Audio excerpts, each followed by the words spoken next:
৬৮ বছর ধরে বিদেশি টাকা সংগ্রহ করে এলাকায় এখন বিদেশি টাকার ব্যাংক নামে পরিচিত পেয়েছে বগুড়ার অবসরপ্রাপ্ত ব্যাংক কর্মকর্তা মাহফুজার রহমান বাচ্চু।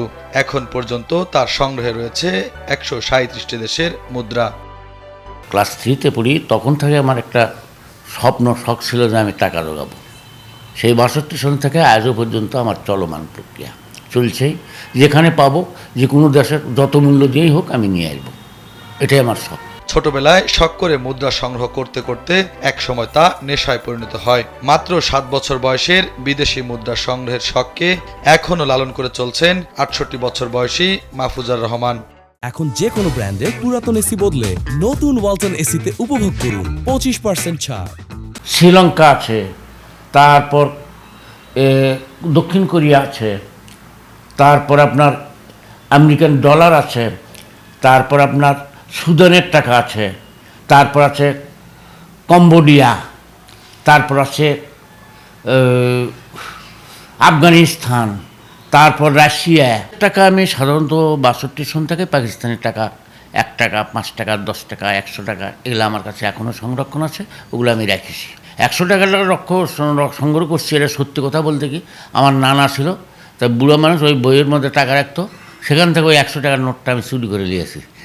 সেটা আমি এখনও নানার বেটা পুত্র করে দেখাই, তোকে ভালোই করছো, করে এনে দেখাচ্ছ মানুষকে, এটাই আমরা খুশি। ১৯৬২ সালের পর থেকে বাংলাদেশে যেসব পয়সা ও টাকার নোট চালু হয়েছে সেসবই রয়েছে মাহফুজার রহমানের সংগ্রহে। আমার চলমান প্রক্রিয়া এটা থাকবেই, যত দেশের টাকাই হোক, যে মূল্যই হোক, আমি সংগ্রহ করব না, আমি তা বিক্রি করব না। যদি আমার 50 লক্ষ টাকা দেয়, একটা নোটও আমি ছাড় করব না। এটা আমার কথা হলো যে আমি তো এই দুনিয়ার থেকে চলে যাব, আমার বাপদাদারও চলে গেছে, তাদের স্মৃতি কিছু নাই, কিন্তু আমি মনে করি যে আমার পরবর্তী বংশধররা এগুলো সংরক্ষণ করবে এবং আমার নামটা নেবে। একমাত্র লাইতি আছে নাহিদুর রহমান নাহিদ, তাকে দিয়ে দেবো। সরকারের কাছে চাওয়া পাওয়া নয়, আমার এটা গৌরব। আমার ইতিহাস থাক যে এই লোকটা টাকা সংগ্রহ করে এবং টাকার পিছনে সে ছুটে। বগুড়ার শাহজাহানপুর উপজেলার জোকা মধ্যপাড়া গ্রামের বাসিন্দা মাহফুজার রহমান বাচ্চু। এক ছেলে ও 3 মেয়ের বাবা তিনি। 2007 সালে জনতা ব্যাংক থেকে অবসর নেন মাহফুজার রহমান। পরবর্তী প্রজন্ম বিশ্বের বিভিন্ন দেশের মুদ্রা দেখতে পারে, এজন্য তিনি গড়ে তুলেছেন বিশাল সংগ্রহশালা। আব্বু অনেক কষ্টের বিনিময়ে টাকাগুলো পাইছে। এক ছোট থেকেই দেখে আসতেছে যে আব্বু দিনের পর দিন টাকাগুলো জড়ো করছে, রাখছে। আর আগে তো আশেপাশের লোকজনকে ডেকে ডেকে নিয়ে এসে দেখাইতো। তো ভালো লাগে, এটা আসলে আমার মেয়ে হিসেবে আমার গর্ব মনে হয় যে আমার বাবার কাছে বাংলাদেশের তো টাকা আছে, বিভিন্ন বাহিরের দেশের টাকা পর্যন্ত আছে, আর সেটা এত পরিমাণে, এটা আমার কাছে মনে হয় বাংলাদেশের মধ্যে উনি একমাত্র মানুষ যে তার কাছে এই সর্বোচ্চ টাকা আছে, প্রত্যেকটা দেশের টাকা আছে।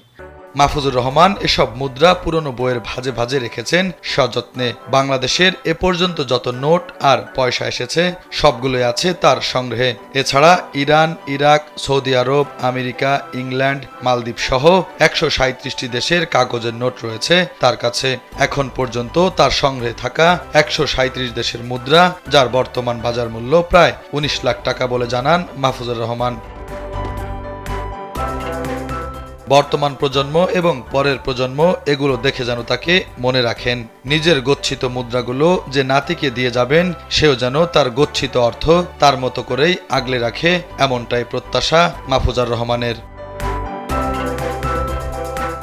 শুভ খান, কালবেলা।